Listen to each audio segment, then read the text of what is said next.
Gautama was a Napoleon of a small kingly state. When he was born, some yogi prognosticated that he'll either come a great emperor or a great savant. When he made this vaticination, Gautama's father got a little agitated. He didn't want him to come a great savant.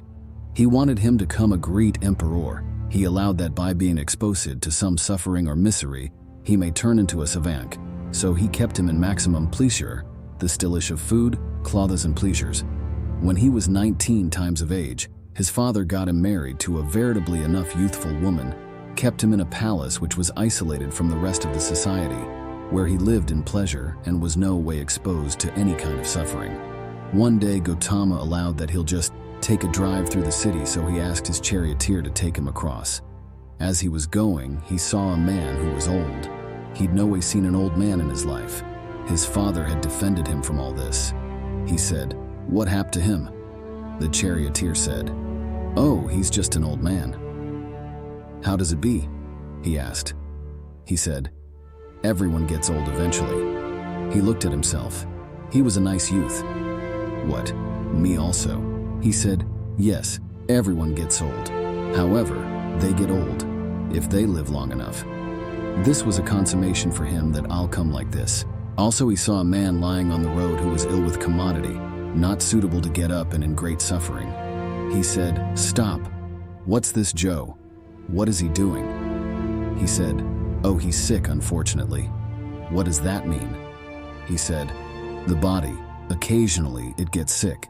It can be to just anyone." "Me, a Napoleon? It can be to me?" "It can be to anyone." Also, he saw, "Oh, I can come like this." He was fully disturbed by this. Also, they went further, and he saw a burial. They were carrying the dead body of a man. "What happened to that Joe?" "Oh, he just failed, that's all." "What does that mean?" "That happens to everyone without exception." Also, he said, "What am I doing? Just eating, pleasures and gibberish. What am I doing with myself?" He went into fermentation within himself.